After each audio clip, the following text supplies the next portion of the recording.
Today we are unboxing my new multi-track tape recorder. It should be fun to make some samples and record some lo-fi stuff on this thing. Of course, those of you back in the day who worked with tape recorders probably recognize it.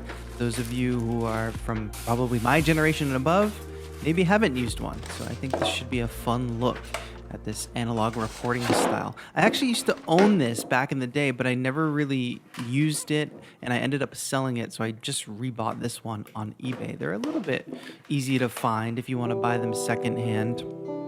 Essentially, you can just plug in an instrument or a line in or whatever, and you have 4 tracks to work with. So what I'm doing here is just playing some guitar and just adding multiple layers on top. I'm doing this just to test. This is the first thing I recorded on the TASCAM MFP01. So you just go back, arm another track for recording, and eventually you have all these layers. And you have control over the mix because each track has an individual volume fader. It's a pretty fun process. Now I'm recording on a kind of typical, it's a pretty high quality tape actually, but I want to try a different style of recording. This is a tape loop from Moonbeam Tapes, I believe. I'll link them in the description. Not a sponsor or anything, but this is a 10-second loop of tape that will loop infinitely. The tape on the top there is covering the tabs that allow you to record over it. I also had to put tape inside the machine to cover the record head so that I could make a seamless loop, not a loop with a gap in between. I had to do a bit of research just to figure all this out, but it's pretty cool. There's a lot out there, a lot of people doing a lot more with tape than me. So to start making an actual tape loop, I wanted to record 4 different layers, first in Ableton Live on my computer. Starting with this drone, it's a Spitfire audio sound. And then for the second track, I wanted to add some piano. This is Soft Piano by Labs. The Labs sounds are free if you don't know them or recognize them. But I did want to add a little bit of flair to this piano sound, so I've been using a lot of Arturia's new plugin, EFX Fragments, which is adding these beautiful little reverses, which I think are really cool. I could literally sit there for hours and just improvise over a drone with this. The next layer, I wanted to play some chords instead of the melodic stuff I was playing on the piano. For that, I'm using Sanjay C's Rhodes, which is actually a very beautiful sounding Rhodes. He sampled his own Rhodes piano. It's kind of my go-to at the moment.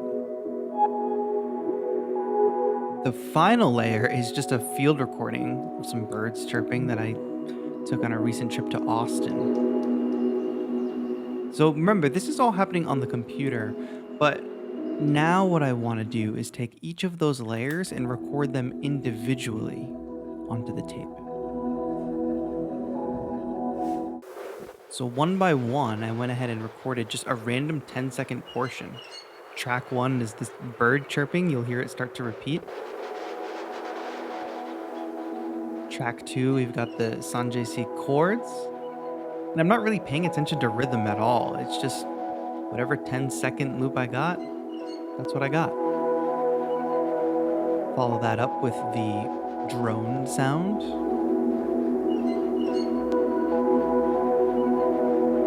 And then finally, the piano. And you can probably hear in the tape that it's not like perfect. There's a few little bumps and stuff in there.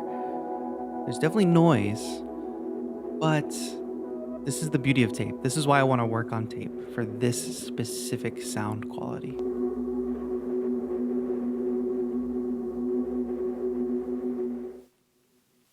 One fun thing I started doing was just resampling that sound back into my SP404. You can really quickly flip and transform samples on the 404.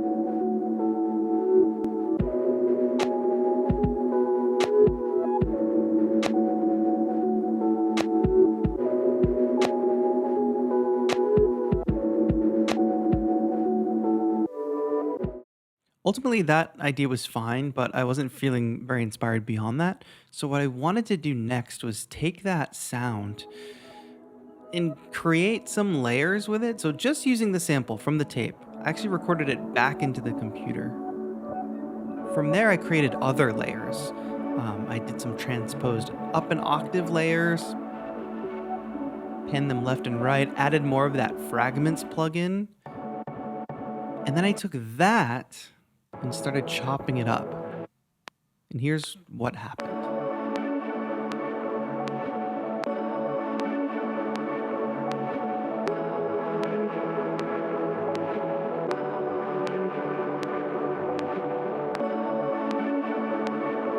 You can hear these unintentional melodic or even rhythmic patterns coming through.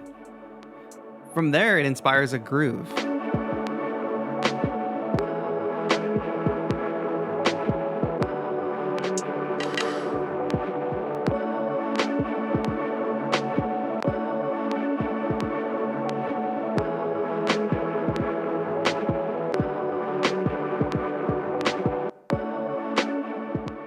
We went from having this sort of ambient, moody pad sound, and now when you chop it up, it becomes this kind of sunny day boom bap beat almost.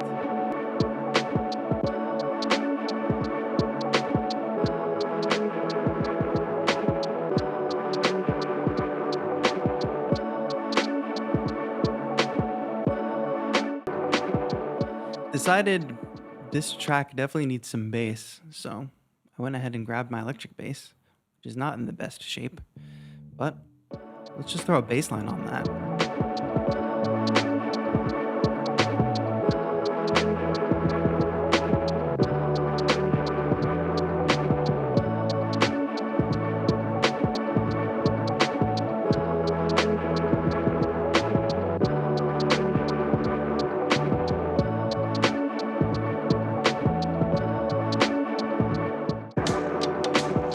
And now that we're going with this sort of acoustic-y vlog kind of style, let's throw some distorted guitar on top.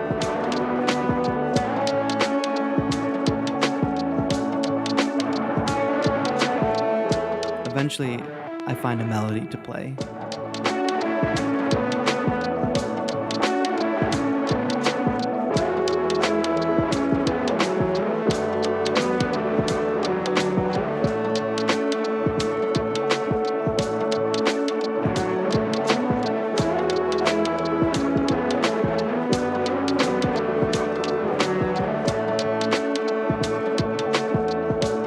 I just want to keep this process kind of loose and fun.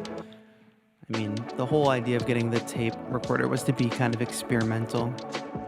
And it did lead to this beat, or this little beat idea, I guess you could say, which I wouldn't have normally made, or I wouldn't have otherwise made without the original sample material.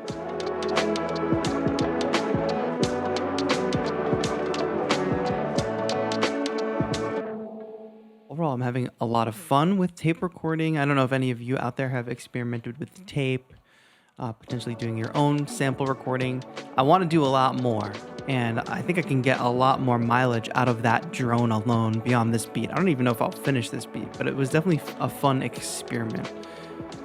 And I'm just looking for things to bring me more inspiration in the studio. Something different, different ways of working that can bring new ideas. Hope you enjoyed this episode of Beat Diaries. See you in the next one.